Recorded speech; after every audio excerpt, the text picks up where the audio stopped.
우리가 생명의 말씀으로 받으시기 바랍니다. 목소리 나와주세요.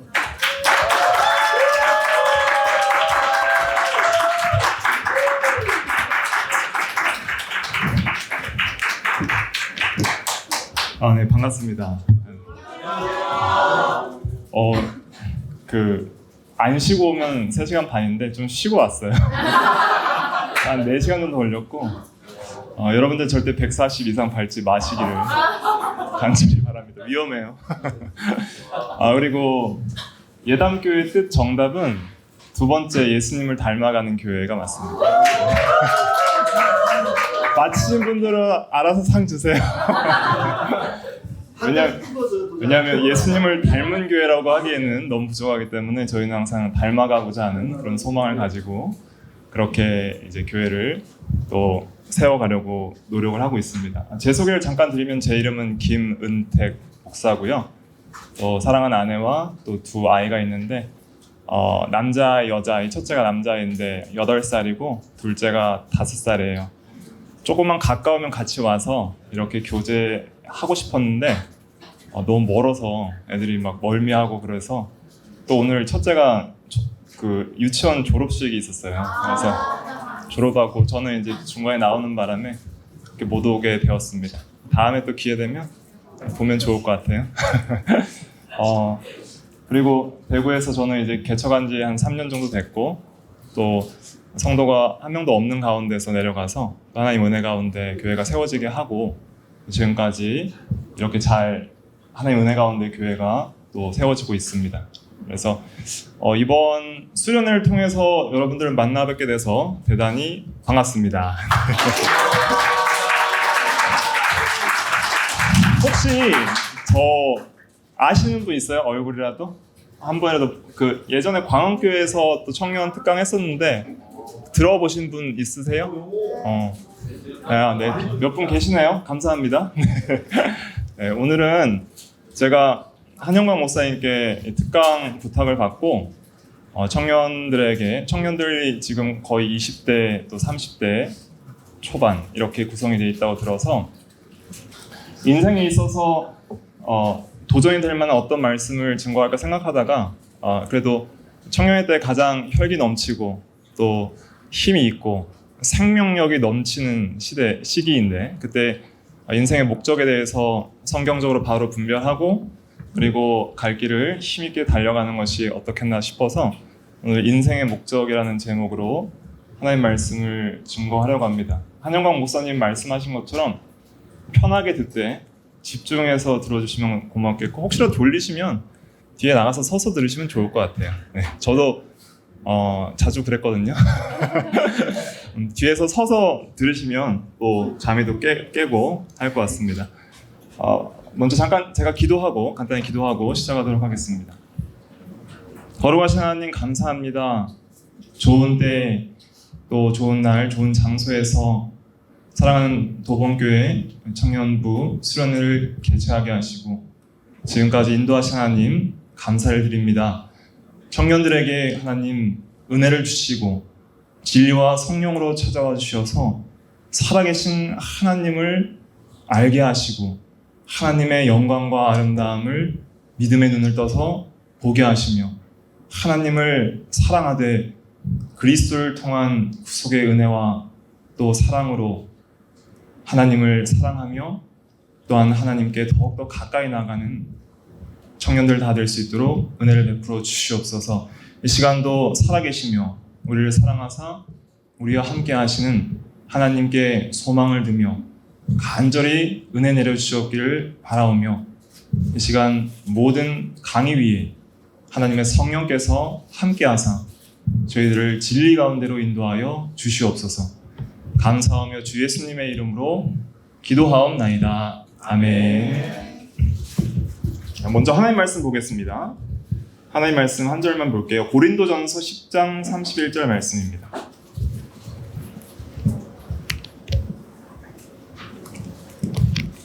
고린도전서 10장 31절 말씀 한 절만 의미를 생각하면서 다 같이 읽어볼게요. 시작. 그런즉 너희가 먹든지 마시든지 무엇을 하든지 다 하나님의 영광을 위하여 하라. 아멘.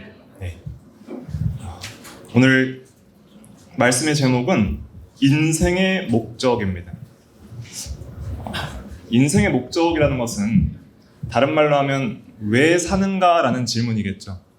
여러분들은 왜 사는지 알고 살아가십니까?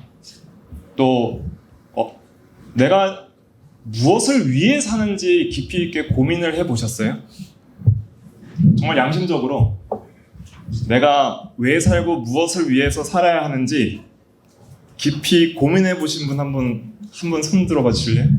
진심으로. 없어요? 아, 네네. 네, 내주시기 바랍니다. 여러분들 20대 정도 나이가 되면 이런 고민을 하셔야 됩니다. 단순히 그냥 열심히 살아서는 안 돼요. 내가 어디로 가고 있는지 알아야 되고, 내가 왜 살아야 되는지 철저한 자기 존재 목적 인식이 있어야지 그 걸음 자체도 의미가 있는 것이고, 공허하지 않는 것이고, 정말 힘있게 누가 뭐래도 타인의 시선이나 비교의식에 낙심하지 않고 꿋꿋하게 걸어갈 수가 있는 거예요. 그러니까 방향 설정을 먼저 하는 게 중요합니다. 근데 이 내가 왜 사는지 목적을 알려면 그걸 말씀드리기 전에 먼저 인생의 목적을 모르면 삶의 의미가 없고 방황하게 돼요. 그러니까 목적 없이 절대 열심히 달리지 마세요. 지금 세상 사람들이 계속 강조하는 건 뭐예요? 자기 개발이나 또 모든 세상 사람들이 추구하는 건 뭐예요? 열심히 살으라는 거잖아요. 공부도 열심히 하고 직장생활도 열심히 하고 무조건 열심히 하래요. 근데 뭐 때문에 열심히 하냐? 도대체 무엇을 위해서 열심히 하냐? 그렇죠? 먹고 살라고 열심히 하는데 그건 맞는데, 그런데 단순히 먹고 사는 문제만 해결되면은 여러분들의 마음속 깊은 곳에 전혀 공허함이 없을까요? 그렇진 않다는 거예요. 단순히 먹고 사는 것 자체가 인간 존재의 목적이라면 짐승과 다를 바가 없습니다. 깊이 있게 생각해 봐야 되는 거예요.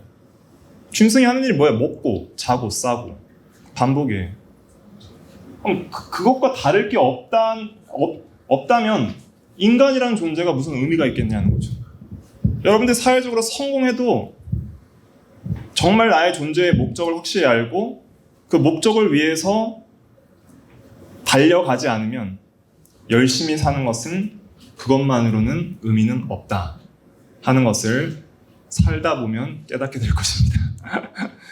그래서 목적 없이 열심히 달리지 말라는 고린도전서 9장 26절에도 설명하고 있어요. 한번 읽어볼까요? 시작. 그러므로 나는 다름질하기를 향방 없는 것 같이 아니하고 싸우기를 허공을 치는 것 같이 아니하며. 자, 결승점이 있어요. 달리기 선수가 결승점을 보고 가야죠. 근데 우사인 볼트보다 빠른데 뒤로 달려요. 의미가 없죠. 자, 권투 선수인데 펀치력이 세계 최강이에요. 그런데 한 대도 정타를 못 맞추고 허공을 쳐요. 그렇게 열심히 산 인생이 무슨 의미가 있냐는 것이죠. 그걸 여기서 설명을 하고 있는 거예요.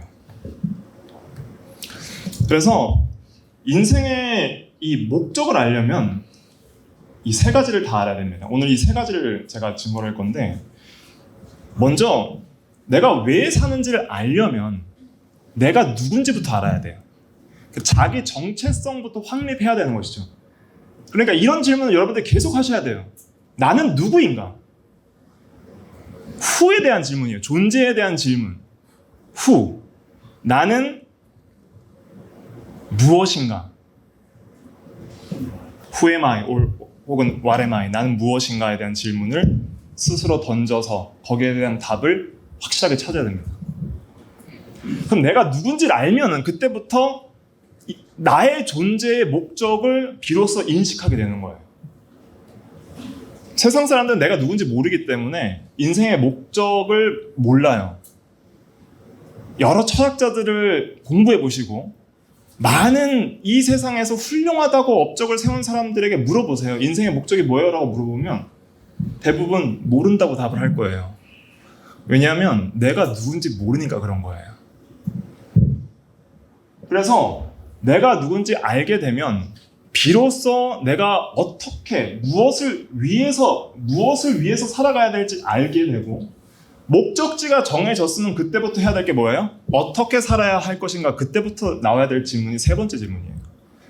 그런데 사람들은 대부분 추구하고 가르치는 건 이거예요. 이게 별표할 게 아닌데 별표할 게 아니고 어떻게 살아야 할지를 계속 가르쳐주는 거예요. 열심히 살아야 됩니다. 어떻게? 열심히 사는 방법, 자기 개발 방법, 어떻게 하면 공부 잘하는지, 어떻게 하면 좋은 대학 가는지, 어떻게 하면 좋은 직장 가는지, 어떻게 하면 돈 많이 버는지, 어떻게 하면 재밌게 살 수 있는지, 어떻게 해야 대한 방법론, how에 대한 질문은 많이 하지만 대부분의 사람들이, 여러분들도 내가 왜 사는지 생각을 많이 안 해봤다고 그랬잖아요. how에 대한, 방법에 대한 질문은 많이 하지만 내가 왜 사는지에 대한 질문은 잘 안 해요. 많이 안 해요. 근데 더 중요한 건 뭐냐면 내가 누구인지에 대한 질문은 거의 안 해요. 손에 꼽을 정도로 철학자들이나 좀 하고, 지금 세상 사람들 사는 걸 보세요. 쭉 보세요. 여러분들 주변에 있는 사람들 보세요. 내가 누구인지에 대한 고민을 깊이 있게 하고, 내가 왜 살아야 되는지에 대한 철학적 고민, 신학적 고민, 성경적 고민을 하고, 그러한 방향 설정과 자기 정체성 확립에 이어서 열심히 어떻게 사는 것이 진정한 의미 있는 삶인지에 대한 고찰을 통해서 열심히 살아가려는 사람들이 얼마나 있는지 생각해 보세요. 사실 어떻게 살아야 되는 거에 대한 고민만 해도 감사하죠. 게으르지 않게 부지런히 사니까. 그러나 그것만 가지고는 청년의 때에, 지금 이제 20대 때에는 그것만 가지고는 안 된다. 지금은 반드시 이 세 가지 질문에 대한 확실한 답을 찾아야 되는데, 특별히 성경적으로도 찾아야 되고, 여러분들의 각자의 삶 속에서 성경 안에서 자신의 개별적인 독특한 존재에 대한 정체성과 목적과 방법을 다 깊이 있게 생각을 해봐야 되겠습니다. 그래서 먼저는 내가 누구인가가 첫 번째예요. 이것이 이제 깨달아져야 그러면은 왜 사는지에 대한 답이 생기고, 그럼 이 1번과 2번의 답이 생겼을 때 그때서야 비로소 어떻게 살아야 되는지에 대한 그 질문을 던지고 거기에 대한 답을 찾고 부지런히 열심히 뛰고 열심히 살아야 되는 거예요. 자, 그럼 나는 누구인가 한번 생각을 해보겠습니다. 나는 누구인가라고 할 때에 이 철학책을 읽어보시면 좋아요. 그런데 대부분의 철학자들은 답을 내놓지 못해요. 왜냐하면 인간은 스스로 자기 존재의 목적을 찾을 수가 없어요. 여러분들의 삶은 여러분들이 스스로 창조해낸 것이 아니죠. 주어진 거예요. 주어졌다는 것은 창조되었다는 것이고, 그리고 창조되었다는 것은 목적이 내 안에 있지 않다는 뜻이에요. 존재의 목적을 내 안에서 찾을 수 있는 분은 하나님밖에 없습니다. 그분은 스스로 계신 분이시기 때문에. 예를 들면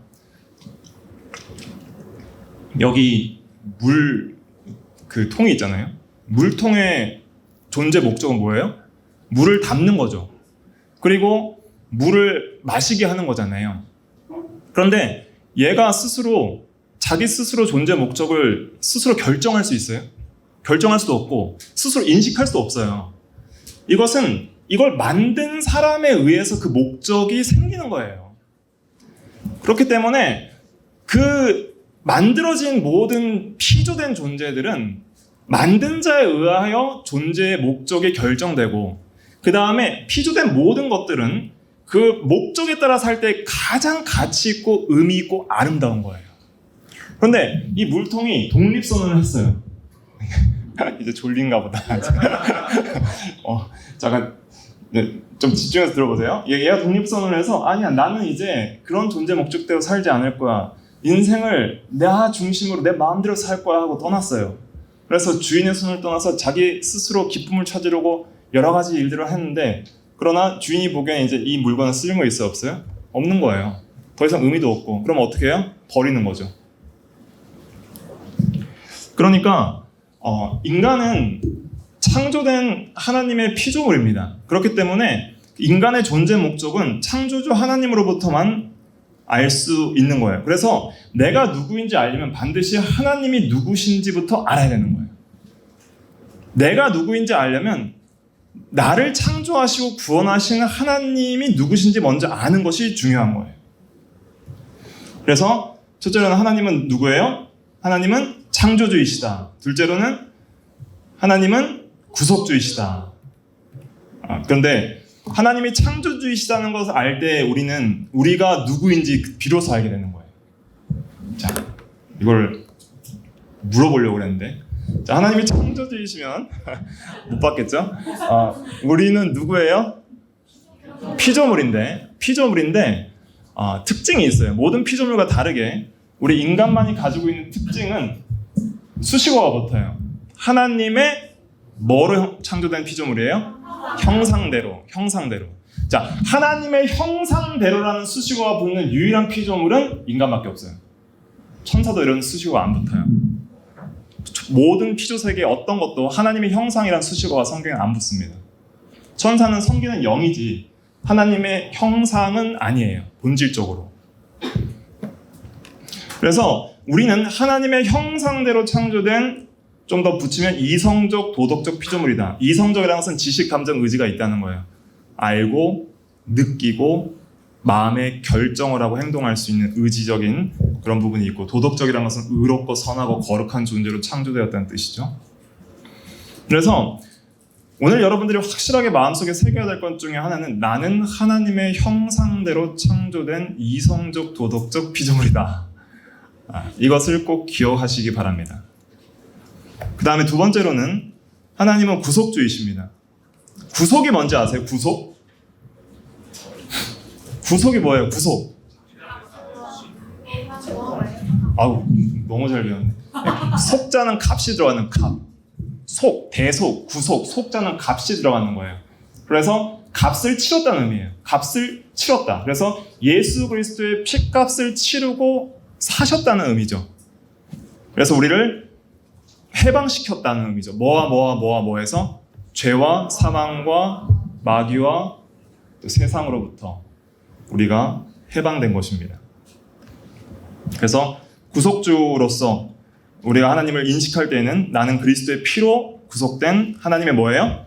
자녀다라는 그러한 인식이 있어야 됩니다.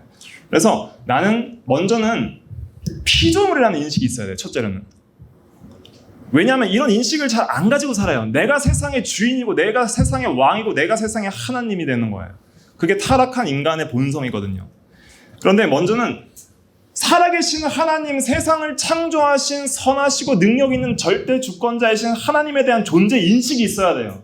지금도 살아계셔서 여러분들과 함께 하신 하나님에 대한 존재 인식이 있어야 된다는 거예요. 그 하나님으로부터 창조된 피조물인데 특별하게 하나님의 형상이라는 수식어가 붙은 존재가 바로 나라는 것.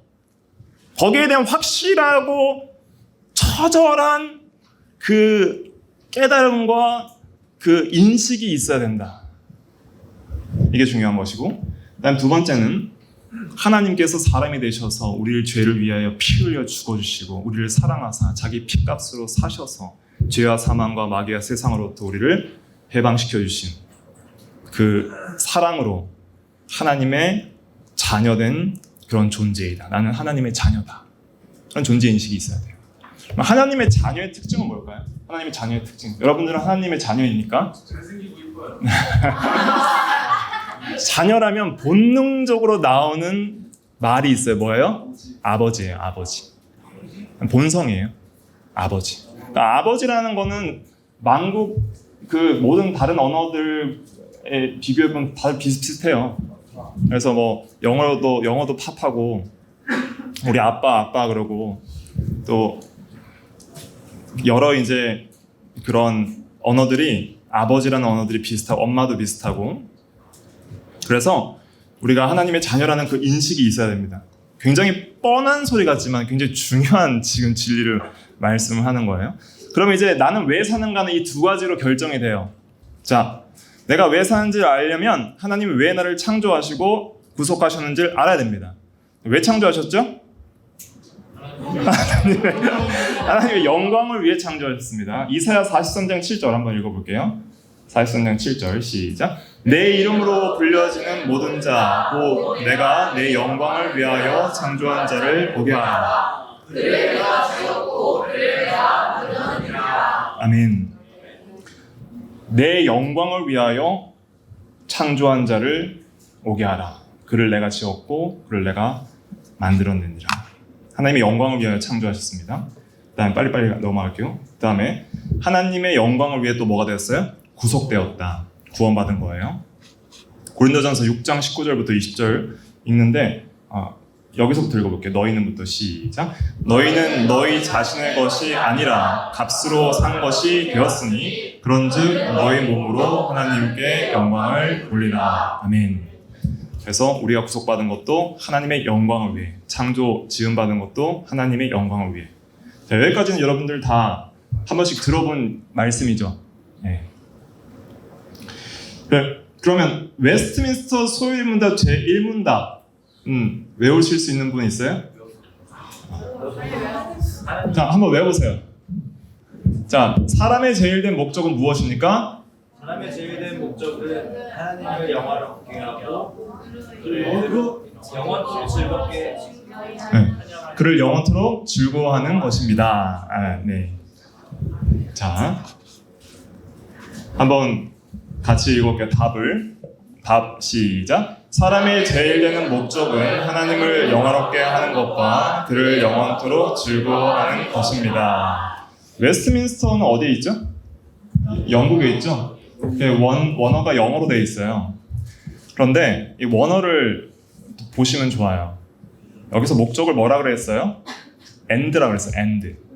What is the chief end of man? 이렇게 되어 있는데, 그러니까 the chief end가 제일 된 목적이에요. 이 chief end를 기억을 하세요. 나중에 설명드릴게요. 그러니까 우리가 인생의 목적이 많죠. 개인적인 여러분들의 목적이 많이 있을 거예요. 그런데 제일 되는 목적이라는 것은 최종 목적을 가리키는 거예요. 최종 목적. 그래서 man's chief end is to glorify God and to enjoy Him forever. 그런데 여기서 enjoy, 하나님을 즐기는 거예요. 하나님을 즐거워하는 것과 to glory, 하나님을 영화롭게, 하나님께 영광을 돌리는 것은 동의어입니다. 이걸 인식하셔야 돼요. 그러면 도대체 하나님을 영화롭게 하는 것, 그러면 창조의 목적도 하나님을 영화롭게 하는 것이고 구속의 목적도 하나님을 영화롭게 하는 것, 그것까지는 여러분들이 잘 알고 있죠. 그러면 제가 드리고 싶은 질문은 이거예요. 여기까지는 어느 정도 배워왔을 테니까 도대체 하나님을 영화롭게 한다는 것이 무슨 의미냐? 그게 내 인생이랑 뭔 상관인데? 라는 질문을 해야 돼요. 그게 내 인생에서 뭐가 그렇게 중요한데? 그게 무슨 의미가 있는데? 그게 나를 가장 의미 있게 한다면 그것이 어떤 의미인데? 라는 질문을 해야 되는 것이죠. 근데 소유문답에서 왜 이 두 가지를 말했냐면 이걸 따로따로 설명하시면 안 됩니다. 하나님을 영화롭게 하는 것과 그를 영원토록 즐거워하는 것은 같은 의미예요. 같은 의미. 같은 의미를 이렇게 풀어서 설명을 한 거예요.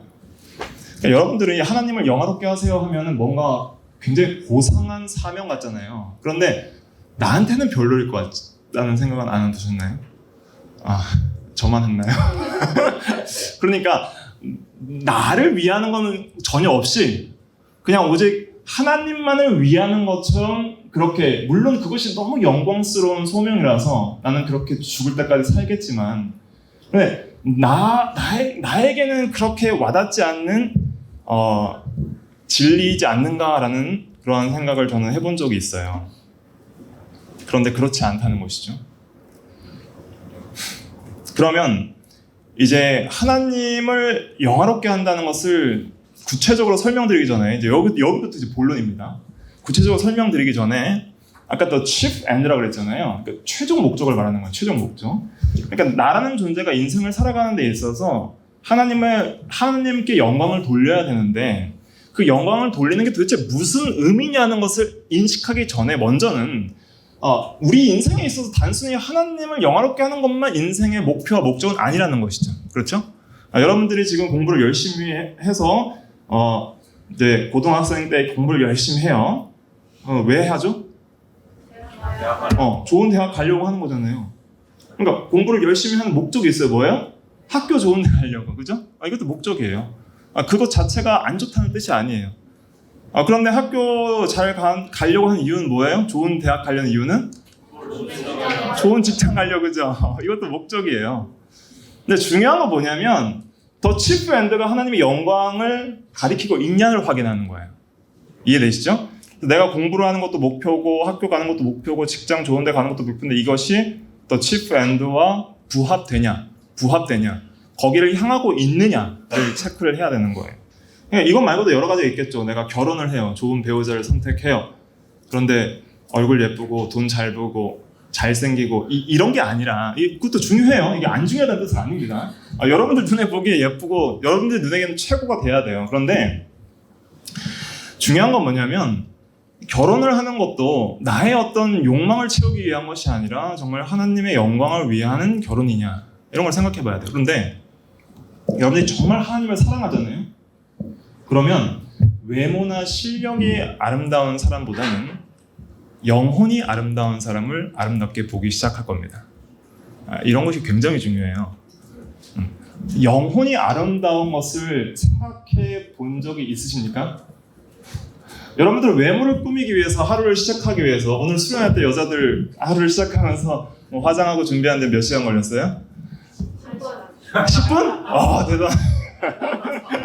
제가 옛날에 청년부 때는 제 후배들 2시간씩 걸렸어요. 새벽 4시에 일어나 새벽 예배 그렇게 안 일어나는데 화장하려고 새벽 4시에 일어나는 그런 학생들도 있었어요. 대단하죠? 하루를 온전한 자기로 살아가기 위해서 2시간을 투자하는 거죠. 그러면 여러분들의 영혼이 하루를 온전하게 살아가기 위해서 몇 시간 투자하십니까? 이런 것들 질문해 봐야 되는 거예요. 그리고 다른 사람의 영혼이 얼마나 아름다운지를 주목해 보고 나의 영혼이 얼마나 아름다운지 하나님 앞에 아름다운지를 주목해 보는 것들 중요해요. 그래서 영혼이 아름다운 사람은 영혼이 아름다운 사람이랑 결혼할 가능성이 매우 높습니다. 이런 건 결혼한 사람으로서 얘기 주는 거예요. 그런 거를 이제 잘 기억을 하세요. 네. 그리고 가정을 이루는 것도 하나님의 영광을 위해서 가정을 이루어야 되겠다. 이런 생각들 많이 해야 돼요. 이 세상에 편부모 자녀들이 많이 있고 또 많은 가정들이 이혼하고 있고 결혼을 안 한 사람은 결혼 못해서 힘들지만 불행한 걸 조사해보면 결혼한 사람들이 더 불행하다고 평균 통계가 나와요. 그거는 옳지 않은 것이죠. 그러니까 정말 나의 가정이 하나님의 영광에 부합한 가정인지를 또 생각해보고 그럼 그러한 영광을 위해서 어떻게 해야 될까를 고민해보는 것 중요하죠. 말씀과 기도에 있어서 말씀을 열심히 읽고 배워요. 그게 하나님의 영광과 어떤 관계가 있는지 기도를 해요. 그것이 하나님의 영광과 어떤 관계가 있는지 이런 것들을 생각을 해봐야 되는 거죠. 그래서 교회 생활도 그냥 어떤 형식적으로 하는 것이 아니라 정말 내가 하나님의 영광에 부합한 chief end에 부합한 삶을 살고 있고 신앙생활을 하고 있는지를 생각해봐야죠. 나라의 한 시민으로서 살아갈 때에도 그런 일들을 생각해보고 또 단순히 오늘 읽은 본문에서 너희는 먹든지 마시든지 무엇을 하든지 그랬잖아요. 먹든지 마시든지 먹기, 자기, 놀기 또 하나님의 영광을 위해 놀고 있는가. 잘 놀아야 돼요. 알았죠? 잘 놀아야 된다고요.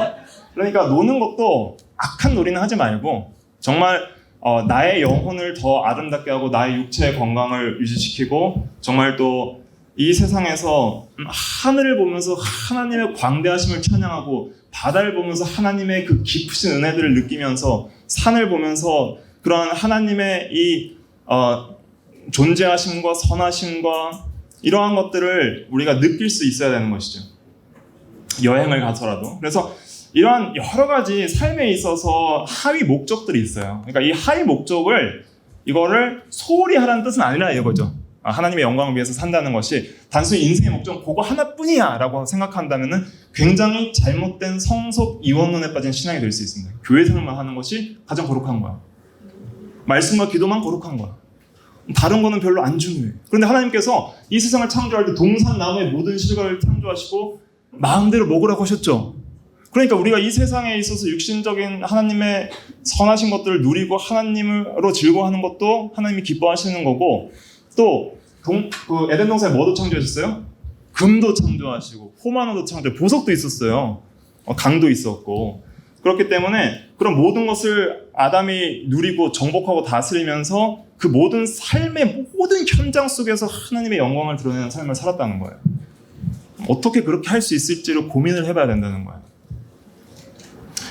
그러면 이제 운동도 그렇고 운동 열심히 하세요. 몸 누가 주셨어요? 하나님이 주셨죠. 그러면 영혼만 중요해요? 몸은 안 중요해요? 몸도 중요하죠. 몸의 건강을 위해서 부지런히 살지 않는 것도 게으른 거고 어떤 면에서는 죄예요. 하나님이 주신 몸을 아낄 생각이 없으니까. 그래서 디모데전서에 보면은 육체 연습은 약간의 뭐가 있어요? 유익이 있으나 경건은 범사에 유익하네. 육체 연습도 중요하다는 거예요. 경건에 비해서는 약간이지만은. 자, 그러면 이제 하나님의 영광을 위해서 산다라고 할 때 이제 지금부터 집중을 잘 하셔야 됩니다. 계속 집중을 잘하라고 하고 있는데 지금부터 조금 어려울 수 있으니까 집중을 잘하라는 거예요. 그럼 하나님의 영광이 뭘까요? 한번 질문 드려볼게요. 하나님의 영광이라고 했을 때 그 영광이 도대체 뭘까요? 혹시 생각해 보시는 분 있으세요? 혹시 막 아무거나 괜찮으니까 영광이 뭘지 한번 얘기해 보실 분. 영광이 뭘까?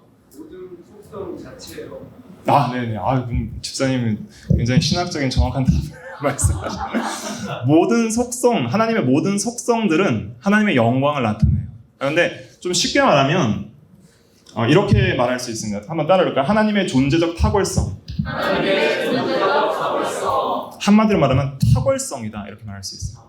자, 여러분들의 모든 재능보다 심하게 탁월한 사람을 봤어요. 예를 들면 음악가 중에 뭐 절대음감을 가지고 막 모든 막 노래들을 막 너무너무 잘하는 사람이나 아니면 막 정말 강력한 그 운동 능력으로 우리가 절대 따라갈 수 없는 강력한 탁월한 운동 능력을 보여주거나 그러한 이 세상에서 굉장히 어떤 은사면에서 굉장히 탁월한 사람들이 있잖아요. 그런 사람들을 볼 때 우리는 어떻게 생각해? 그런 사람들을 굉장히 영광스럽게 생각하고 뭘 쳐줘요? 박수를 치잖아요. 그 사람의 영광을 돌린다는 의미겠죠. 그렇게 어느 정도 자기의 어떤 재능에 있어서 탁월한 사람들을 보면 우리가 좀 영광스럽고 굉장히 그 사람을 높게 평가하는 것처럼 하나님도 영광스러운 부분이 있는데 근데 하나님은 모든 존재에 있어서 다 영광스러우세요.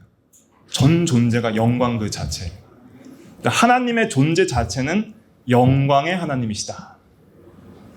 그러면 그 존재가 뭔데 이제 생각을 해봐야죠. 존재가 누구신데 뭔데는 너무 그렇고 누구신데 하나님은 누구신가?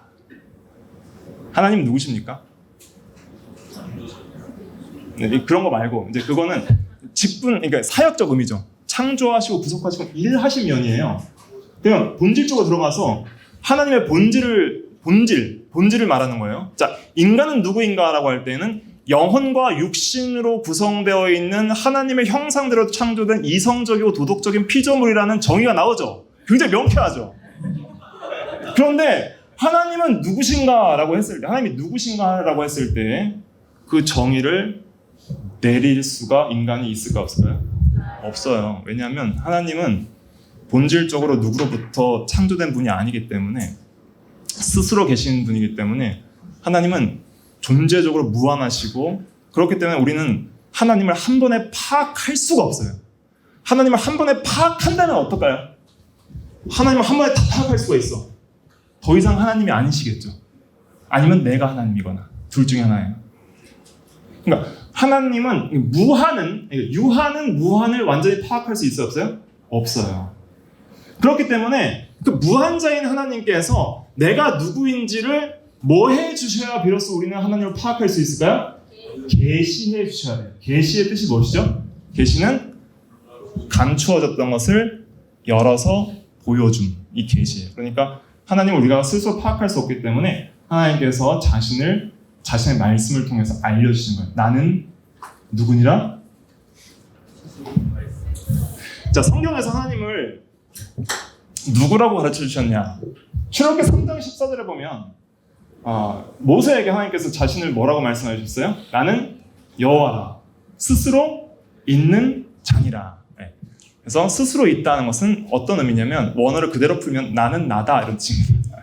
나는 나다. 나는 있는 자니라. 그러니까 나는 그냥 존재하는 있음 그 자체다 이런 뜻이에요. 이 성경적 의미를 다 풀어서 설명드리지 않겠습니다. 시간 관계상 이것이 주요한 것이 아니기 때문에. 그래서 하나님을 설명할 때 나는 여호와라 스스로 있는 자니라 이렇게 말씀하시기도 하고 또 예수님께서 요한복음 4장 24절에 보면 하나님은 무엇이니? 영이시니 이렇게 표현하죠. 영이시니. 그리고 또 하나님의 존재 방식에 있어서 아버지와 아들과 성령으로 계신 분, 이렇게 삼위일체로 자신을 계시하셨죠. 그런 것 외에 이제 우리가 하나님의 아까 집사님께서 말씀하신 것처럼 속성이라고 했을 때 이 속성은 뭘까요? 속성은 좀 쉽게 말하면 이제 성품인데, 이건 이제 하나님의 본질과 동의어입니다. 그러니까 하나님이 누구시냐 할 때 우리는 그 무한자를 직접 한 번에 파악할 수 없고 한 단어로 설명할 수 없어요. 이해되시죠? 한 단어로 하나님은 이것이야 저것이야 라고 설명할 수가 없어요. 무한하신 분이기 때문에. 그런데 그 하나님의 어떠한 분이신지 여러 가지 속성으로 자신을 성경을 통해서 가르쳐 주세요. 그래서 그 여러 가지 속성들을 통해서 하나님이 어떤 분이신지 파악해 나가야 되는 거예요. 그게 여러분들이 살면서 죽을 때까지 해야 될 과업 중에 하나입니다. 하나님이 어떤 분이신지 알아가는 것. 그것이 여러분들을 창조하고 구속하신 하나님을 사랑하는 방식이에요.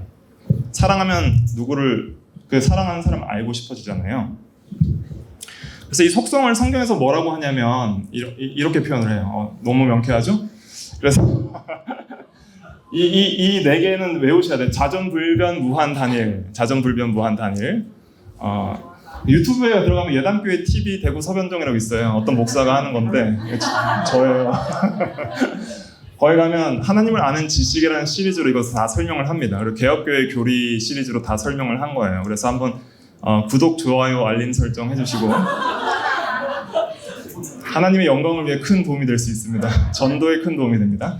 그래서 자전불변 무한단일, 그 다음에 또 이것이 하나님께만 있는 특수한 속성이라고 하고, 또 보편적 속성으로는 영, 지혜, 지식, 진실, 선, 사랑, 의, 거룩, 능력, 이 정도는 외우셔야 돼요. 네. 이 정도는 기본 과정. 그 다음에 중급 과정 은혜, 진노, 오래 참으심, 화평, 질투, 기쁨. 그 다음 고급 과정으로 들어가면 완전, 영광, 복되심, 아름다우심까지. 이렇게 이 모든 것들의 성경적인 단어의 의미들을 하나님의 속성을 반영한다는 것을 생각하고 이 단어들을 묵상하면서 하나님의 어떠하심을 묵상하면 여러분들은 하나님의 아름다우심과 영광스러움과 탁월하심에 큰 감격과 기쁨을 얻게 될 것입니다. 그래서 이런 것들을 계속 알아가야 돼요. 근데 이제 오늘은 이런 것들이 있다는 것만 설명을 하고 다시 본론으로 돌아올게요. 그래서 하나님은 그 성품 자체가 너무나 탁월하신 분이에요. 자, 하나님은 계시고, 그 다음에 하나님은 그 안에 사랑이 있으신 그런 분이 아니에요. 요한일서 1장, 요한일서 그 4장에 보면은 하나님은 사랑이시라 그랬어요. 하나님은 사랑이시라. 하나만 설명드릴게요. 속성과 본질이 동일하다는 게 어떤 의미인지 이걸 잘 이해하세요. 자, 여러분들은 사랑입니까? 치킨은 사랑이에요? 제가 무슨 말을 하고 싶은지 알겠어요? 치킨이 사랑이에요? 그건 의미는 뭐예요? 치킨이 그만큼 사랑스럽다는 거죠, 그죠? 김은택은 사랑입니까? 근데 뭐 너무 감사해요. 그런데 신학적으로 그렇게 말하면 안 돼요. 왜냐면 제가 사랑스러운 존재일지라도 저는 사랑 자체는 아니죠. 저는 하나님의 형상대로 창조된 이성적 피조물인데 전적 부패한 주인이죠. 그러나 구원받은 주인일 뿐이에요. 그죠? 나는 사랑이라고 말할 수 없어요.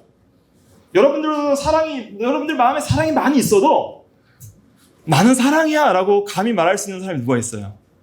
근데 하나님은 사랑이시다라는 뜻은 무엇일까요? 하나님이란 좋은 분이 있고 그 안에 우리처럼 어떤 사랑하는 마음이 있다, 이런 의미가 아닙니다. 하나님의 사랑이시라는 것은 본질적으로 그분은 사랑 그 자체라는 뜻이에요.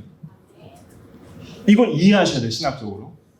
하나님이 계시고 그냥 따로 사랑이 있는 게 아니라 하나님은 사랑이라는 그 단어 자체로 표현될 수 있는 본질이에요. 그래서 모든 사랑은 하나님의 속성의 그림자들이에요. 그리고 하나님의 사랑일 수 있는 이유는 하나님은 삼위일체이시기 때문이에요. 사랑이라는 것은 반드시 사랑의 대상자가 필요합니다. 사랑하는 주체가 있고 사랑하는 객체가 있어야 돼요.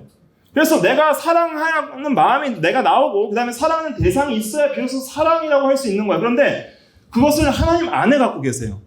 성부가 성자를 사랑하시고 성자는 성부를 사랑하시는데 그 둘이 어디 안에서 사랑하세요? 성령 안에서 사랑하세요. 그것이 성경이 증거하는 진리입니다. 그러니까 하나님이 삼위일체라는 것은 하나님이 사랑이심을 또 설명하는 거예요. 굉장히 중요한 진리들입니다. 그러니까 삼위일체가 뭐가 중요한데, 사랑이 뭐가 중요한데, 근데 이런 것들을 연결시키면서 하나님만이 유일한 사랑이실 수 있는 것을 신학적으로 여러분들이 논증해 나가야 되는 거예요. 그러면서 하나님의 그 사랑의 성품을 깊이 있게 깨달아 나가야 되는 것이죠. 근데 이 사랑은 이 세상의 그 어떤 사랑보다 탁월하니 그 무한하신 하나님께서 우리 유한한 인간을 위해서 인간의 몸을 입고 오시고 그리스도는 하나님이십니다. 하나님께서 그 죄인들을 위해 죽어주신 사랑, 나를 위해 자신을 내어주신 사랑, 나를 사랑하되 먼저 사랑하신 사랑, 끝까지 사랑하신 사랑, 우리가 아직 죄인 되었을 때에 사랑하신 사랑, 그 사랑의 깊이를 우리는 어디서 알 수 있냐면 그리스도를 통해 알 수 있는 거예요.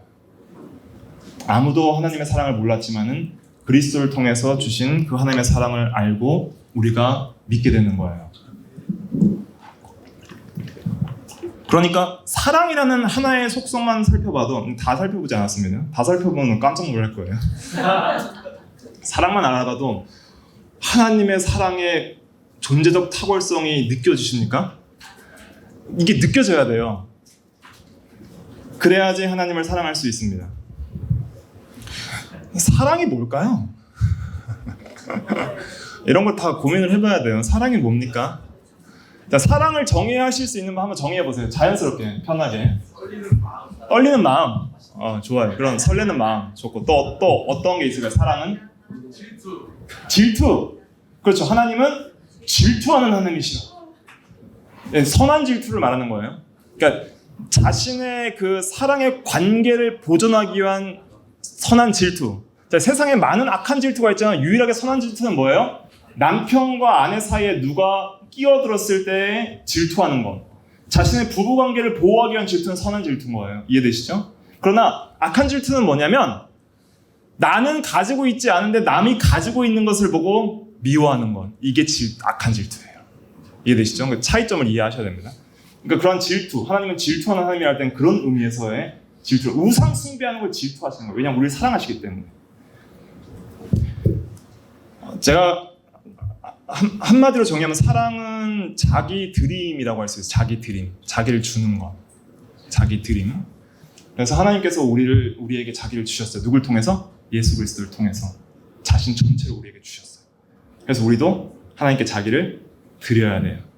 그게 하나님의 영광을 위해서 사는 하나의 방식인 것이죠. 또 조금 더 어렵게 설명하면 이렇게 설명할 수 있어요.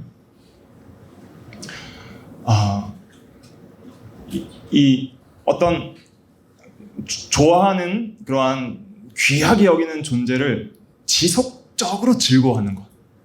가장 귀하게 여기는 어떤 존재를 지속적으로 기뻐하고 즐거워하는 것이 사랑의 한 면이에요. 그러니까 여러분들이 정말 이 세상에서 사랑하는 하나의 대상이 있어요.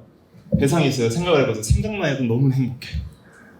근데 그게 세상에 있는 물건이다 생각해보세요. 뭐 아이폰이다, 아니면 뭐 컴퓨터다, 아니면 뭐 차다, 아니면 집이다, 아니면 돈이다. 이렇게 됐을 때 그 사랑이 거기에 완전히 몰입되어 있으면 그거는 건전한 사랑일까요? 성경적으로 아닐까요? 아니에요. 이게 이제 사실 지금 너무 집중을 잘해서 지금 제가 격까지로 많이 나갔는데 지금 시간이 몇 시예요? 시간이 몇 시죠? 네. 10시. 예. 제가 일단 9시까지 맞추려고 하는데 그래도 이제 집중해서 잘 들어보세요. 성경에서는 사랑하라는 게 있고 사랑하지 말라는 게 있어요. 성경에서 사랑하라는 거 두 가지, 사랑하지 말라는 거 두 가지. 사랑하라는 거 뭐와 뭐 사랑? 하나님 사랑과 이웃 사랑. 사랑하지 말라는 건 두 가지 뭐예요? 죄와 사망은 이제 내가 이제 범죄를 죽은 거. 사랑하지 말라 할 때 자기 사랑하지 말라 그러고 또 세상을 사랑하지 말라. 디모데후서 3장에 보면 말세에 고통한 때가 되니 사람이 자기를 사랑하며 돈을 사랑하며 쾌락 사랑하기를 하나님보다 더하며 그랬거든요. 그러니까 자기 사랑이 잘못됐다는 거죠.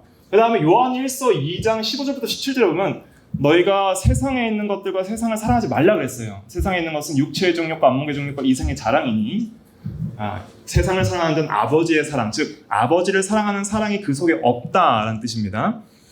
자기 사랑과 세상 사랑이 왜 틀린 걸까요? 하나님 사랑과 이웃 사랑이 왜 맞는 걸까요? 사랑은 누구라 그랬어요? 하나님이세요. 그리고 하나님의 형상대로 창조된 인간. 그래서 사랑은 그런 하나님의 형상을 반영한 인간과 또 사랑 그 자체이신 하나님, 그 두 존재만 사랑의 대상이 될 수 있는 거예요. 무슨 말 이해되세요?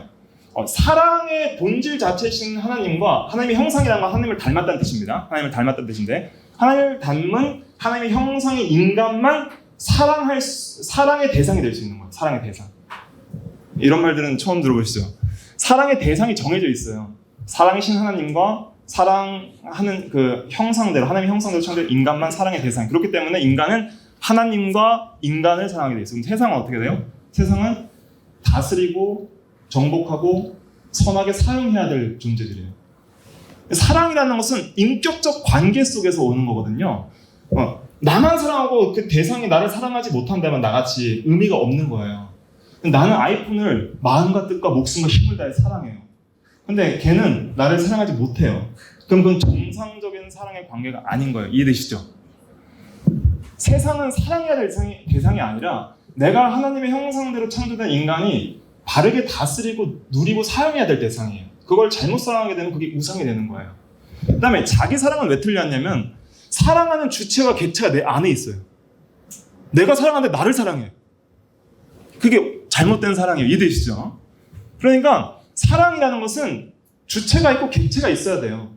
그래서 하나님은 스스로 안에 삼위가 사랑하시기 때문에 완전한 사랑을 스스로 하실 수 있고, 그 다음에 우리는 하나님을 사랑하고 하나님도 우리를 사랑하고 그럼 온전한 사랑이 되고, 또 이웃을 내 몸과 같이 사랑할 때 인간관계 속에서 사랑이 온전해지는 거예요. 그것이 바른 사랑의 관계예요. 그러니까 사랑해야 될 대상은 둘, 하나님과 사랑. 사랑하지 말아야 될 대상은 세상과 자기. 근데 진정한 의미에서 자기를 아끼고 사랑하는 것은 하나님과 이웃을 사랑하는 거예요. 하나님과 이웃을 사랑하는 방식을 통해서 진정으로 나는 사랑받는 사람이 되고 나를 바르게 아낄 수 있게 되는 거예요. 그래서 이러한 사랑의 세계를 이해를 하는 것이 중요합니다. 이런 것들을 설명드리는 이유는 뭐냐면 이러한 설명들이 하나님께 영광을 돌린다는 것과 굉장한 밀접한 관계가 있기 때문이에요.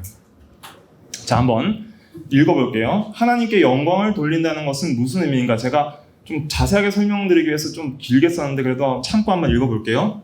시작. 하나님과의 바른 관계와 교제 속에서 하나님을 닮은 하나님의 형상으로서 하나님의 탁월하심을 반사한다는 의미이다. 네.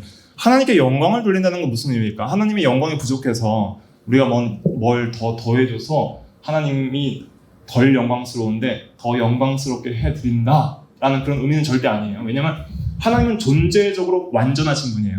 완전은 증감이 없어요. 이해되시죠? 더 이상 영광스러워질 필요도 없고 덜 영광스러워질 수도 없어요. 그것이 하나님의 완전성이에요.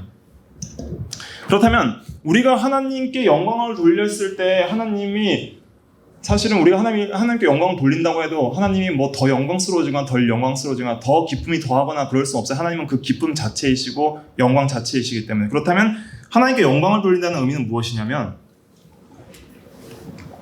우리가 하나님을 닮은 형상으로서 하나님의 그 존재적 탁월하심을 반사한다는 뜻이에요. 거울과 같이.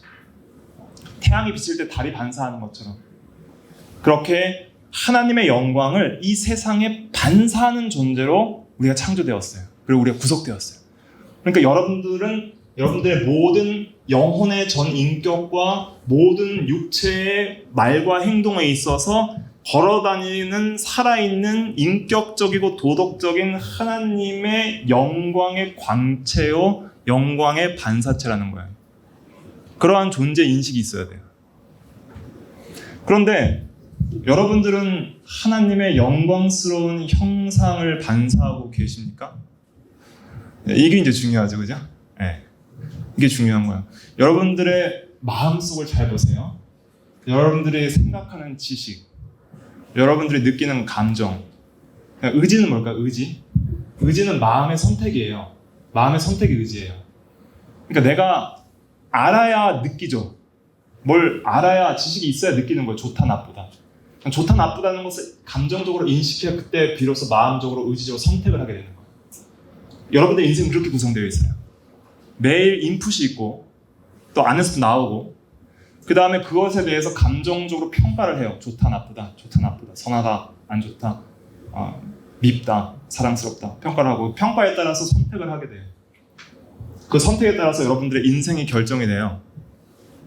그러한 모든 지식, 감정, 의지의 전 인격적 작용이 하나님을 반영하고 있는지, 그다음 나의 말, 여러분들이 혼자 있을 때 하는 혼잣말, 다른 사람들에게 하는 말, 여러분들의 모든 행동들이 하나님을 반사하고 있는지 생각해 보면 저도 그렇지만은 너무너무 부족함을 많이 느끼죠. 그럼 이제 문제는 이거예요. 이제 알았어요. 내가 하나님의 형상으로서 또 구원받은 하나님의 자녀로서 하나님의 그 존재적 탁월한 속성, 그 존재적 탁월한 속성들을 닮아서 지혜, 지식, 선, 의, 거룩, 사랑, 진실, 능력에 있어서의 하나님의 그 본질적 속성을 반사하는 삶을 살아야 되는데, 문제는 뭐냐면 그러한 삶을 살아가는데 너무 부족한 것을 느끼는 것이죠. 그러면 문제는 이거죠. 어떻게 살 수 있을까? 그렇게 어떻게 살 수 있을까? 어떻게 하면은 그 하나님의 속성들을 반사할 수 있을까요? 하나님의 영광을 반사할 수 있을까요? 하나님과 교제하고 사귐이 깊어져야 됩니다. 여러분들 하나님과 친해져야 돼요. 하나님을 마음과 뜻과 목숨과 힘을 다해 사랑하고 여러분들의 그 마음속 가득한 그 지성에 있어서의 지성의 그 충만한 요소들이 하나님 자신이 돼야 돼요. 그래서 생각을 해도 하나님 생각이 나고 꿈을 꿔도 하나님 꿈을 꾸고 그런 경험들이 있어야 돼요. 그렇지 않고는 사랑한다고 말할 수 없어요. 여러분들이 사랑을 해보셨어요? 사랑을 이거는 그거 좋은 의미로 질문하는 거예요. 사랑을 다들 해보셨을 거예요. 사랑하지 않는 사람은 없어요.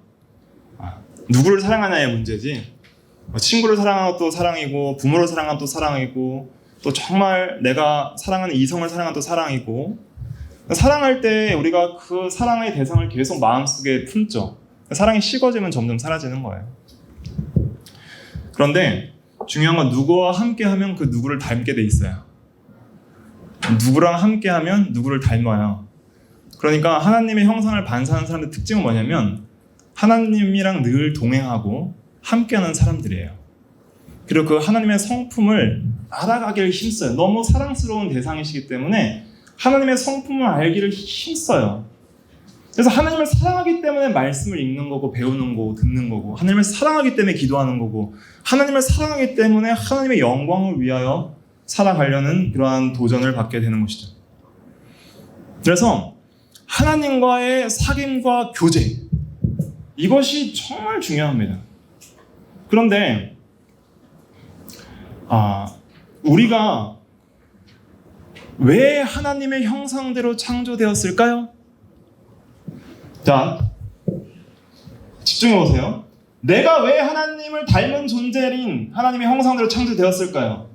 또 왜 내가 하나님의 자녀가 되기 위하여 구원을 받았을까요? 왜 하나님의 형상이죠, 내가? 그 어떤 피조물도, 천사도 하나님의 형상이 아니에요.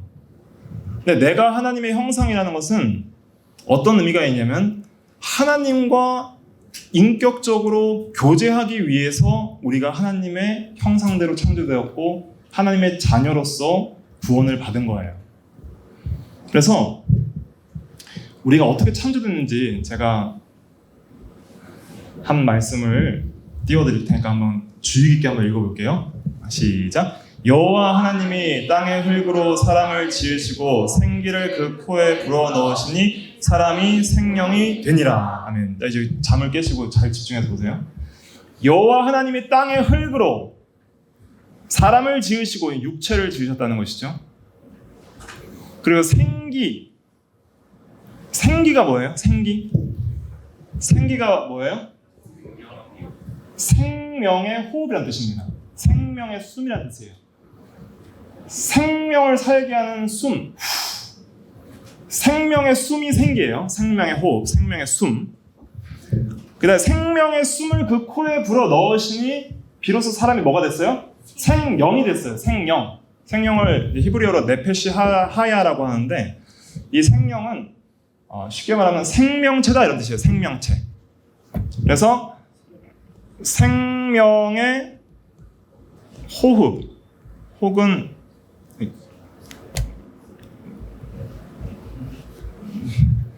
생명의 호흡 그 다음에 이거는 생명체예요.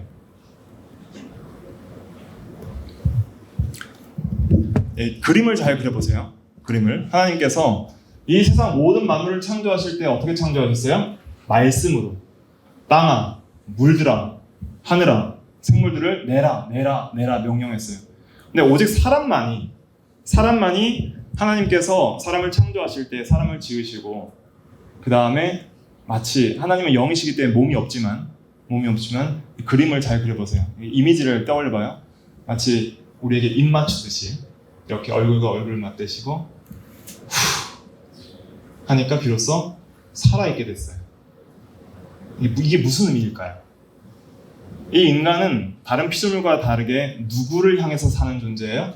하나님을 향해서 살아있는 존재예요. 그 말은 하나님을 인식한다는 거예요. 하나님의 살아계심을 인식한다는 거예요. 그리고 하나님의 사랑을 인식하고 하나님을 사랑하며 하나님을 의지적으로 순종하는 것.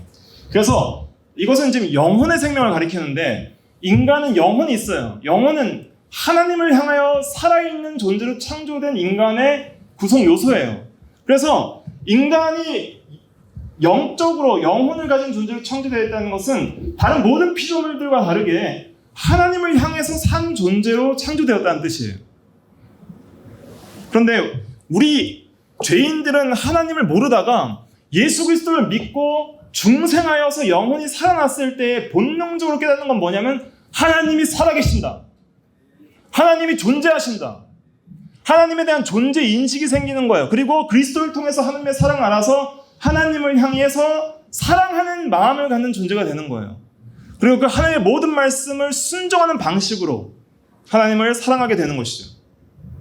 그러므로 우리 인간은 창조되었을 때부터 하나님을 향해 사는 존재로 창조되었다.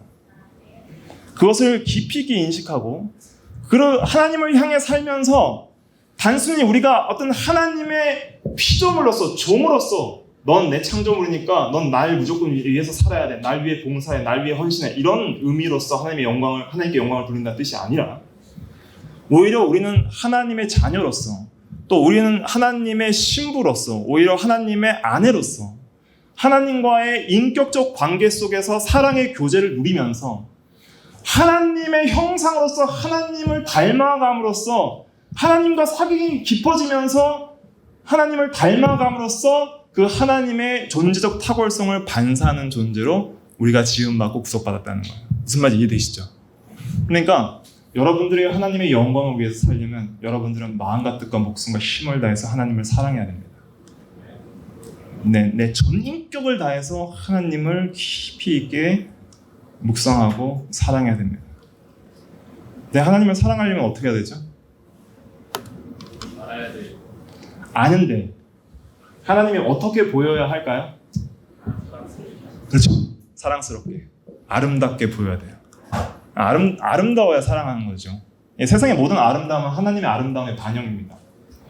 그래서 시편 27편 4절을 보면 다윗이 오직 한 가지 소원이 있사오니 여호와의 아름다움을 바라보는 것이라 그랬어요. 그러니까 여호와의 아름다움을 바라보고 그 다음에 하나님과 교제하는 것, 그것이 우리 인간 존재의 목적이에요.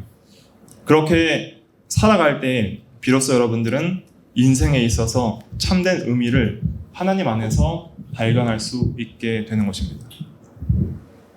이것이 먼저 선행되지 않으면 여러분들이 하는 모든 일들은 공허하게 될 것이에요. 왜냐하면 창세기 1장을 읽어보세요. 태초에 하나님이 천지를 창조하시니라. 그 다음에 뭐라고 말하고 있어요? 땅이 혼돈하고 공허하며, 그랬죠? 혼돈은 질서가 없다는 거예요. 무질서하게 섞여있다. 공허한다는 것은 텅 비었다는 거예요. 우리가 하나님을 떠나면 우리 마음이 공허해집니다. 구멍이 뻥 뚫릴 거예요. 여러분들이 아무리 많은 돈을 벌어도, 아무리 사랑하는 사람과 사귀고 결혼을 해도, 여러분들이 원하는 대학에 가고 직장에 가서 여러분들이 목표했던 성과를 이룬다고 할지라도 그곳에 하나님이 없으면 여러분들의 마음은 한없이 공허할 것입니다. 왜냐하면 우리 존재 자체가 하나님과의 관계 속에서 하나님을 향해 사랑하지 않는 이상은 인생의 의미가 없고 참된 만족이 없기 때문이에요. 하나님의 형상이기 때문에 하나님으로 만족하지 않으면 절대 만족을 얻을 수가 없어요. 근데 사람들이 하나님을 모르기 때문에 하나님으로 만족하지 않으니까 하나님 외에 다른 것으로 만족하려고 해서 찾아가는 게 뭐예요? 돈, 쾌락, 명예, 이 세 가지예요. 다 세 가지로 다 귀결돼요. 돈을 그렇게 추구하는 거예요. 여러분들은 한 100억을 벌었어요. 만족할까요? 한번 벌어보세요. 절대 만족이 없습니다. 세상의 쾌락을 다 누려봐요. 요즘에 한국에서 마약 사범들 많이 잡히죠? 마약은 그 쾌락의 극치를 경험하게 하는 거거든요. 자기가 느낄 수 있는 쾌락의 극치를 경험하는데 그 마약을 투여해도 한번 맛보면 더 많은 마약을 투여해야 그 극치에 도달할 수 있어요. 그러다 죽는 거예요. 그것도 만족이 안 되니까 그걸로 참된 만족을 누릴 수 없고, 아무리 높은 지위에 올라가도 만족이 없어요. 그래서 인생의 참된 만족과 기쁨과 의미는 하나님 안에서 찾을 수 있는 거예요. 그래서 하나님은 모든 것의 근원이시고 모든 선의 근원이시기 때문에 아무것도 없어도 하나님이 있으면 모든 것을 가진 것이니 하나님은 모든 것이고, 모든 것이 있어도 하나님이 없으면 아무것도 가진 것이 아니니 하나님은 모든 것이기 때문입니다. 여러분들이 하나님이 어떤 분인지 알면은 그렇게 하나님을 가장 귀하게 여길 수 있는 거예요. 근데 왜 하나님이 그렇게 귀하지 않냐면 하나님을 모르기 때문이에요. 하나님이 아름답지 않기 때문이에요. 하나님이 사랑스럽지 않기 때문이에요. 그렇기 때문에 여러분들은 여호와를 알아야 됩니다. 힘써 알아야 됩니다. 그리고 하나님은 그리스도를 통해서 온전히 자신을 계시하셨어요. 그렇기 때문에 그리스도를 통해서 성령 안에서 진리 안에서 그리스도를 통하여 성령을 따라 하나님을 알아나가는 것, 이것이 우리에게 필요한 것입니다. 그럼 이제 나는 어떻게 살아야 되는가? 이제 좀 원론적인 얘기들을 드릴게요. 웨스트민스터 소유문답 제2문답에 보면은 2, 3문답에 보면 우리가 하나님의 말씀대로 살아야 된다라고 말을 하고 있습니다. 자, 2문답 한번 읽어볼게요. 2문답 시작. 어떻게 하나님을 영화롭게 하고 그를 즐거워할 것인지를 지시하기 위하여 하나님께서 우리에게 주신 규칙은 무엇입니까? 답. 신구약 성경에 기록된 하나님의 말씀은 우리가 어떻게 하나님을 영화롭게 하고 그를 즐거워할 것인지를 지시하는 유일한 규칙입니다. 자, 어떻게 하면 영화롭게 할 수 있는가? 어떻게 해야 되는 답은 성경에 나타나 있다 그랬습니다. 성경. 그러면 자, 여기서 중요한 거예요. 산문을 잘 보셔야 됩니다. 성경이 가장 중요하게 가르치는 것은 무엇입니까? 두 가지입니다. 자, 답 읽어볼게요. 시작. 성경이 가장 중요하게 가르치는 것은 사람이 하나님에 대하여 믿을 것은 무엇이며 하나님께서 사람에게 요구하시는 의무는 무엇인가 하는 것입니다. 자, 두 가지. 믿을 것과 행할 것. 이렇게 말할 수 있어요. 믿을 것과 행할 것. 좀 글씨가 좀 엉망이라도 이해해주세요. 미끄러져가지고. 그래서 하나님에 대해서 무엇을 믿어야 되는가, 또 무엇을 해야 되는가 성경이 잘 가르쳐주고 있는 거죠. 그러니까 믿을 것에 대한 것은 뭐예요? 사도신경이에요. 믿사움을. 행할 것에 대한 건 뭐예요? 십계명과 주기도문입니다. 하라 하지 말라. 그리고 또 어떻게 기도를 해야 될지. 그러니까 사도신경, 주기도문, 십계명에 대한 해설들을 풍부하게 가지고 있어야 돼요. 거기에 대한 해설들이 웨스트민스터 대소요리 문답과 하이델베르크 요리 문답 등에 탑재되어 있으니까 목사님께 열심히 물어보시기 바랍니다. 네. 그래서 이러한 말씀을 깊이 있게 이해를 해야 돼요. 그래서 하나님은 진리를 통해서 자신을 계시하시기 때문에 여러분들이 하나님을 사랑하고 하나님과 교제해서 하나님을 닮아가려면 진리의 말씀을 사랑해야 됩니다. 말씀은 누가 깨달을 수 있을까요? 신학 박사? 목사? 말씀은 누가 깨달을까요? 말씀을 사랑하는 사람이 깨닫습니다. 진리는 하나님을 사랑하는 사람이 바로 깨닫습니다. 한번 해보세요. 하나님을 사랑하고 진리를 사랑하고 성경을 읽어보세요. 그러면 하나님께서 깨닫게 해주실 것입니다. 물론 바른 신학적인 공부도 해야 돼요. 바른 설교도 들어야 되지만은 그 마음이 중요한 거예요. 마음이. 그 다음에 기도해야 됩니다. 기도를 통해서 하나님의 아름다움을 보게 하여 주시옵소서. 대표적인 본받을 기도가 두 가지가 있는데 출애굽기 33장에 보면은 모세는 주의 영광을 내게 보여주시옵소서라고 기도했고, 그 다음에 시편 27편 4절에 보면은 여호와의 아름다움을 바라보게 하여 주시옵소서 이렇게 기도했어요. 이러한 기도들을 해야 됩니다.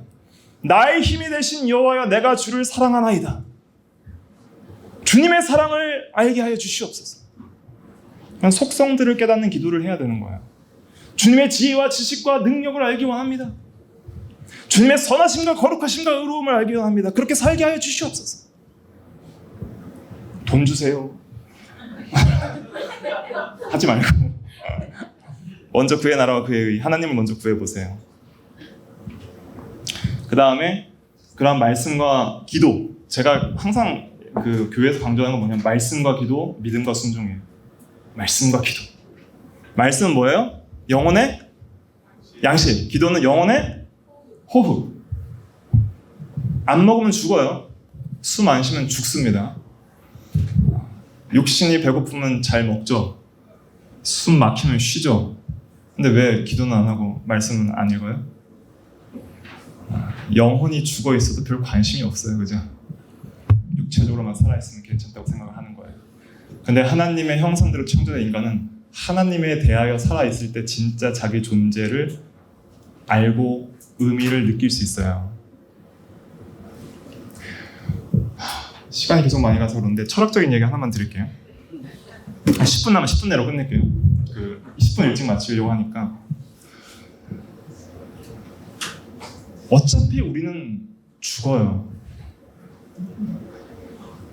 여러분들이 지금 젊다고 영원히 살 것 같이 생각하지 마세요.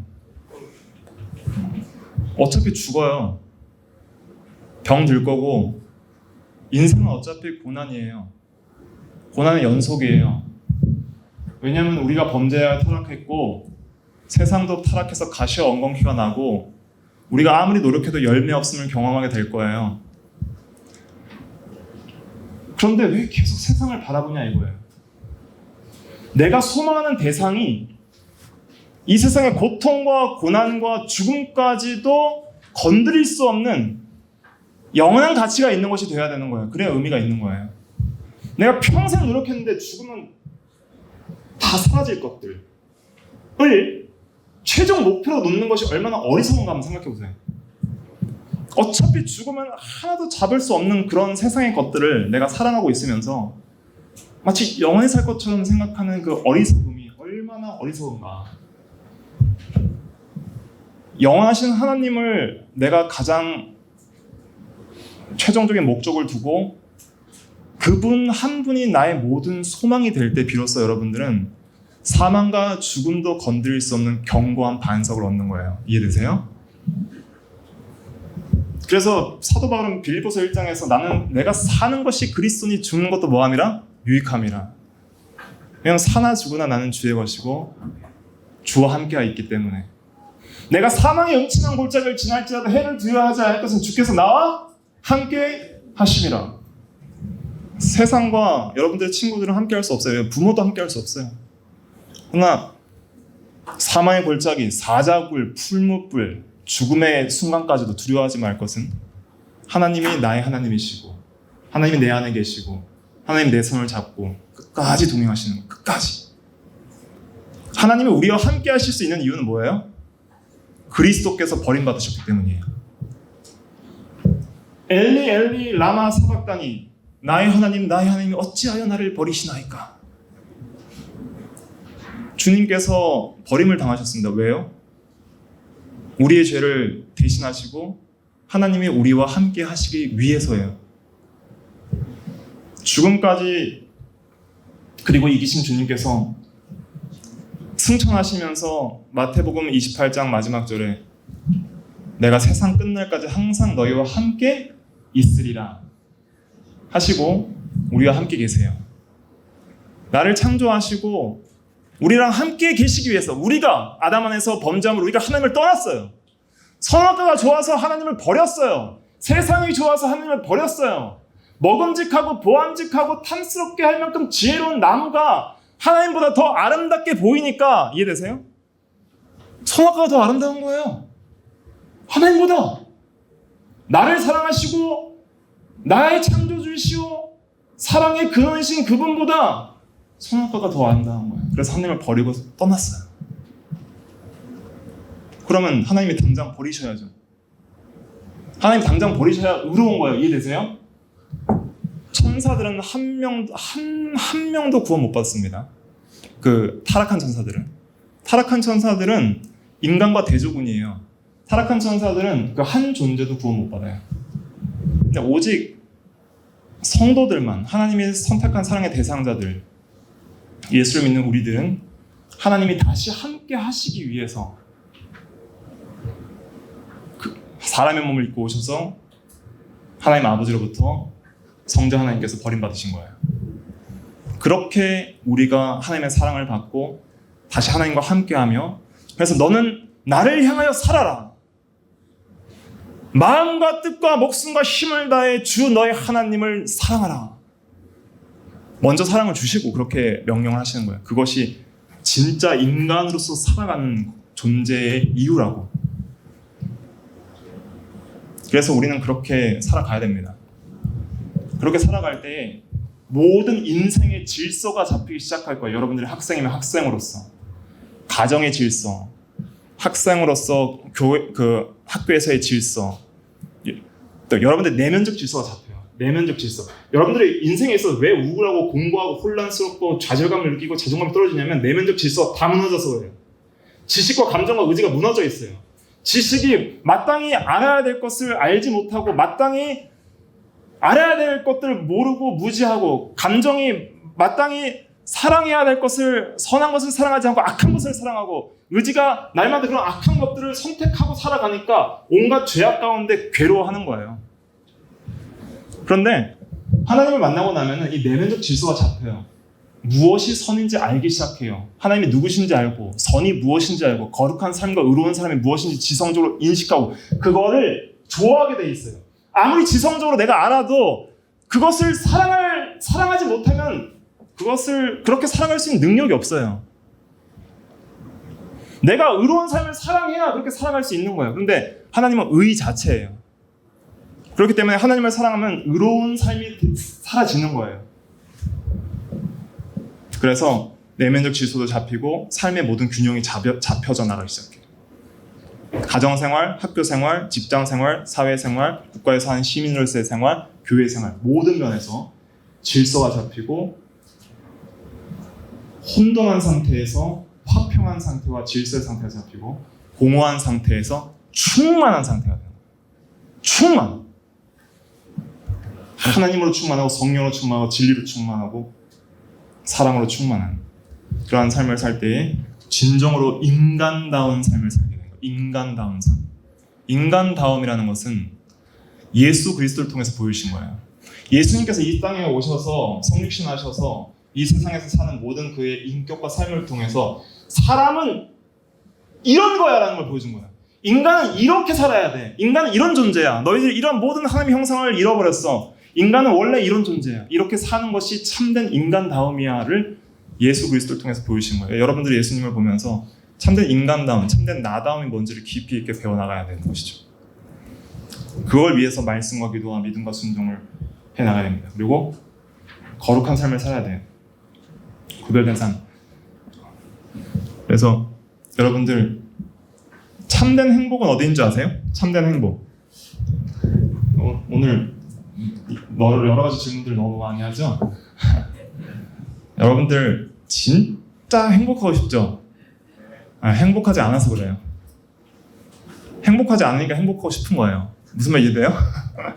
진짜 행복한 사람은 그냥 행복한 거예요. 그냥 복된 거예요. 그런데 행복, 복됨은 하나님 안에 있어요. 하나님 복되신 분이기 때문에. 성도의 행복은 거룩한 삶에 있습니다. 여러분들이 거룩하게 살지 않으면 절대 행복하지 않습니다. 왜냐면 거룩한 삶 속에서 누가 함께 하시는 거예요? 하나님이 함께 하시기 때문에. 의로운 삶 속에서 하나님이 함께 하시기 때문에. 왜 우리가 십계명을 준수해야 되고, 왜 세상의 여러 가지 유혹과 우리를 압박하는 강압과 두려움 속에서 왜 절대로 타협하지 말고 항상 하나님의 말씀을 지켜야 하는가? 그런 하나님의 말씀을 지키는 그 순종, 믿음과 순종의 삶 속에서 복되신 하나님께서 우리와 함께 하시는 거야. 너희는 하나님의 성전인 것과 하나님의 성령이 너희 안에 거신 것을 알지 못하느냐. 누군지 하나님의 성전을 더럽히면 하나님께서 그 사람을 멸하시리라. 우리가 거룩하지 않으면 하나님께서 우리의 안에 거하실 수가 없는 거예요. 본질적으로 떠나지 않지만 마치 안 계신 것처럼 그렇게 계신 것이죠.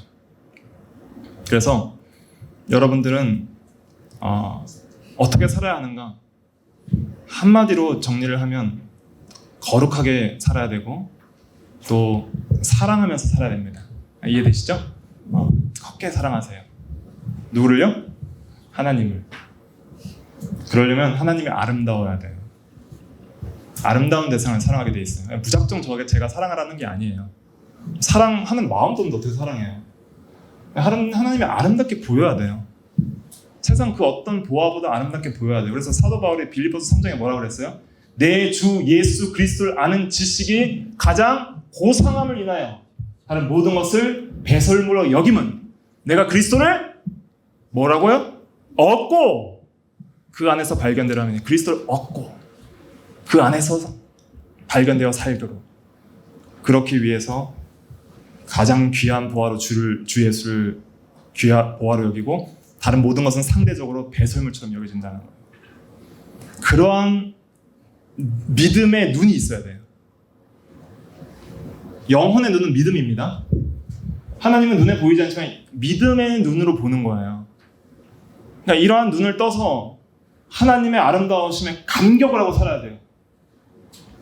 여러분들 찬양 가운데 그러한 본질적인 하나님에 대한 믿음과 사랑과 어떤 감격의 어떤 격찬, 어떤 감동이 없으면 여러분들의 사랑은 그냥 입술만 하는 그런 껍데기, 여러분의 찬양은 껍데기가 될 수도 있는 거예요. 그러니까 여러분들의 삶 속에서 나는 누구인가? 난 누구죠? 하나님의 형상대로 창조된 이성적 도덕적 피조물이다. 난 누구죠? 하나님의 구속받은 하나님의 자녀다. 나는 하나님의 영광을 위해 살아야 된다. 하나님의 영광을 위해 산다는 것은 하나님과 교제하며 하나님을 닮아서 하나님의 영광을 반사하는 것이다. 하나님을 영원토록 즐거워하면서 하나님을 닮아서 하나님의 그 본질적 속성인 존재적 탁월성을 반사하는 것이다. 제가 이런 좀 어려운 신학적 용어를 계속 쓰는 이유는 이러한 용어로밖에 표현이 안 되기 때문에 그래요. 그러니까 이런 용어들 여러분들이 머릿속에 집어넣으셔야 돼요. 존재적 탁월성, 속성, 본질 이런 것들을 집어넣고 그 다음에 그 단어로 진리를 풀어야 돼요. 마지막으로 이것만 읽고 마치겠습니다. 이거 제가 굉장히 좋아하는 단어인데 우리의 삶은 이래야 된다. 성도들에게 항상 강조하는 단어예요. 한번 읽어볼게요. 시작. 진리 안에서 성령을 따라 그리스도를 통하여 하나님을 향해 살아야 한다. 아멘. 그래서 이 삼위일체적 삶이에요. 진리 안에서 성령을 따라 그리스도를 통하여 하나님을 향하여 사는 삶. 이렇게 사는 저와 여러분들이 다 되시기를 간절히 바랍니다. 또 졸린 시간에 끝까지 잘 집중해서 들어주셨을 때 감사합니다. 잠깐 기도하고 마치겠습니다. 거룩하신 하나님, 은혜와 사랑을 감사합니다. 저희를 하나님의 사랑의 대상자로서 하나님의 형상을 닮은 하나님의 형상대로 창조된 이성적 도덕적 피조물로 저희를 만드시고 생기를 그 코에 불어넣으사 생명이 되게 하셔서 하나님을 향하여 사는 존재가 되게 하심을 감사를 드립니다. 그러나 저희가 하나님을 버리고 떠났고 전적으로 타락하고 부패하여서 하나님 없이 세상을 사랑하며 자기를 사랑하는 영적으로 죽은 자가 되었지만 그리스도를 통하여 우리를 구원해 주시고 하나님 먼저 우리를 사랑하시고 그 사랑을 알게 하사 그 사랑 안에서 우리가 하나님을 알고 사랑하고 하나님을 순종하며 하나님을 향해 살아갈 수 있도록 은혜를 주심을 감사를 드립니다. 우리는 하나님의 피조물과 구속받은 하나님의 자녀로서 우리의 존재를 바로 인식하고 우리는 하나님을 향하여 살아야 한다.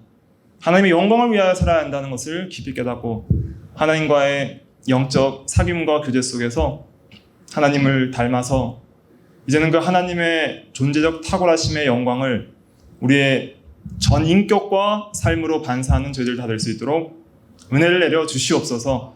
하나님을 사랑스럽고 아름다운 분으로 바라볼 수 있는 영혼의 믿음의 눈이 떠지게 하시고 하나님을 사랑하여 말씀을 읽고 하나님을 사랑하여 기도하며 하나님을 사랑하기 때문에 믿고 순종하는 저희들이 되어서 거룩한 삶 속에 늘 주와 동행하는 저희들 다 될 수 있도록 은혜를 베풀어 주시옵소서. 감사하며 주 예수님의 이름으로 기도하옵나이다. 아멘. 네, 특강을 마치겠습니다.